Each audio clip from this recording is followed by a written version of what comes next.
Yes. 1, 2, 3, Ndonga. All right, let's go. 1, 2, 3. Azwag. Okay, guys, the PC is coming on stage. We also invite General Mkhwanazi to also come on stage. More than 2,500 police officers running together on a beachfront in Durban. On the surface, it looks like unity, discipline, strength. But here's the uncomfortable question nobody wants to ask. Why does a police force battling crime, corruption allegations, and public distrust need a highly publicized fitness race to prove it's combat ready? And more importantly, what is this event really about? Because while officers were racing along the coastline, communities across KwaZulu-Natal were still dealing with violent crime, unanswered cases, and growing fear. So is this about fitness or image? Before we go deeper, make sure you like this video and subscribe to stay informed on the stories others won't fully unpack. Because what seems like a simple sporting event may reveal something much bigger about policing in South Africa right now. The race in question was organized under the leadership of KwaZulu-Natal Provincial Commissioner Lieutenant General Mkhwanazi. It took place at Durban's Blue Lagoon beachfront, drawing more than 2,500 participants. These weren't just casual runners. They were members of the South African Police Service, along with support staff, traffic officers, Metro Police, and even members of the South African National Defence Force. On paper, the goal is straightforward. Promote fitness. Build morale, encourage unity across different branches of law enforcement. And in many ways, that makes sense. Policing is physically demanding. Officers face dangerous situations daily. Fitness can mean the difference between life and death. But here's where things start to get complicated. This event didn't just happen in isolation. It comes at a time when KwaZulu-Natal continues to face serious crime challenges. Violent crime, organized syndicates, political killings, and community unrest have all been part of the province's reality. So when leadership organizes a large-scale, highly visible event like this, people start asking questions. Is this a genuine effort to improve policing capacity? Or is it a carefully crafted message to the public? The timeline of this event reveals how it unfolded and why it's getting attention. In the early hours of Wednesday morning, officers began gathering at Blue Lagoon. The atmosphere was energetic. Uniforms, running gear, coordination across departments. The partnership with Old Mutual added a corporate layer, emphasizing not just physical fitness but holistic wellness, including mental health and financial stability. That messaging is important. It suggests that police officers are being supported not just as enforcers of the law, but as individuals facing stress, pressure, and economic realities. Then the race began. A 12.5-kilometer route along the beachfront. Windy conditions. Competitive energy. Sergeant Mkhwanazi from Ulundi Public Order Policing Unit took first place among the men, setting a new record with a time of 41 minutes and 12 seconds. Close behind him was Constable Sibonelo Nzama from Durban Pop, followed by Sergeant Sayabonga Ndlila from the Umgungunlovo task team. On the women's side, Constable Zinil Shabalala from Ladysmith retained her title, finishing in 52 minutes and 16 seconds.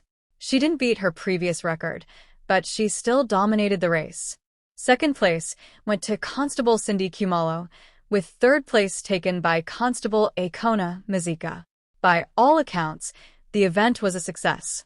Large turnout, strong performances, positive messaging from leadership. Commissioner Mkhwanazi praised the increased participation, saying it shows the message of fitness is reaching officers. He emphasized that policing requires both physical and mental readiness. And that's true. But here's where things get disturbing. Because while this message is being pushed publicly, there are deeper issues within policing that fitness alone cannot fix. Questions around corruption. Questions around accountability. Questions around whether the system itself is functioning the way it should. And this is the part few people are talking about. Events like this can serve multiple purposes. Yes, they promote wellness. But they also shape perception.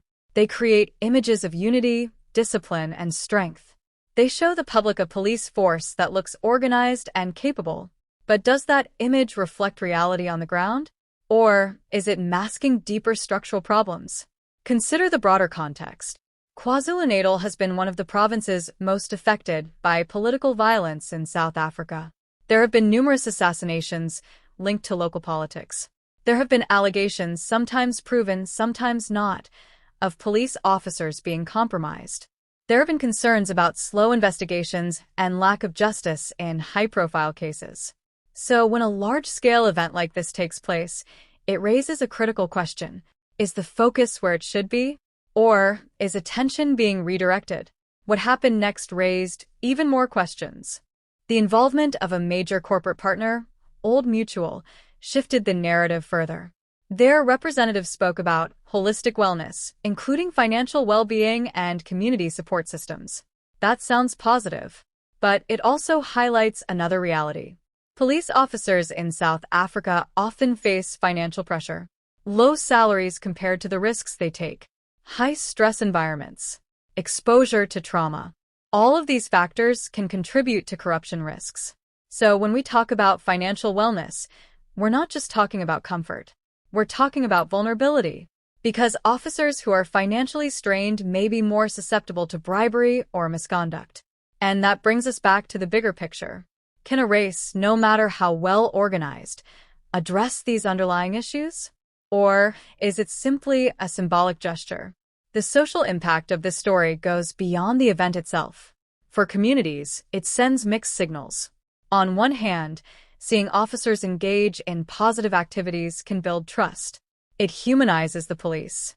It shows discipline and unity. But on the other hand, if crime remains high, if cases remain unsolved, if allegations of corruption continue to surface, then these events can start to feel disconnected from reality, almost like a performance. And that perception matters. Because trust in law enforcement is not built through events. It's built through consistent action, through accountability, through results. Economically, partnerships like this also raise questions. Corporate involvement in policing initiatives can be beneficial.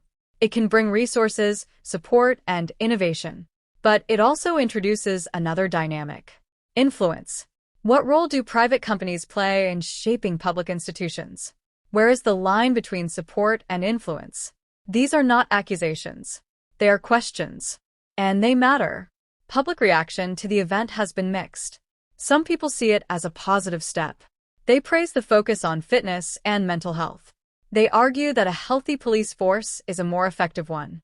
Others are more skeptical. They question the timing. They question the priorities. They ask whether resources used for events like this could be better spent on investigations, equipment, or training. On social media, reactions range from support to criticism. Some users celebrate the winners and the spirit of the event. Others point out ongoing crime issues in the province. And then there are those who see this as part of a broader pattern, where public-facing initiatives are used to manage perception rather than address root problems. So, what happens next? Officially, this is just one event in a series of wellness initiatives. There's no investigation, no controversy confirmed, but the broader issues surrounding policing remain. Crime rates, public trust, accountability. These are not things that can be solved in a single race. They require systemic change, leadership decisions, policy reforms, and consistent, measurable results. The real test will be what follows. Will we see improvements in policing outcomes? Will communities feel safer? Will there be greater transparency and accountability? Or will events like this become the main narrative, while deeper issues continue in the background? Because in the end, this story isn't really about a race. It's about what that race represents. A police force trying to project strength, a leadership trying to inspire discipline, a system trying to balance image and reality. And the truth is, both can exist at the same time. Officers can be dedicated and hardworking, while the system they operate in still has serious flaws. But here's the final question: which one matters more to the public? The image or the results? Because if communities don't feel safer, if justice isn't being delivered, then no amount of fitness events, partnerships, or public messaging will change how people truly feel. So what do you think? Is this a genuine effort to improve policing, or a carefully managed display of strength? Let me know your thoughts in the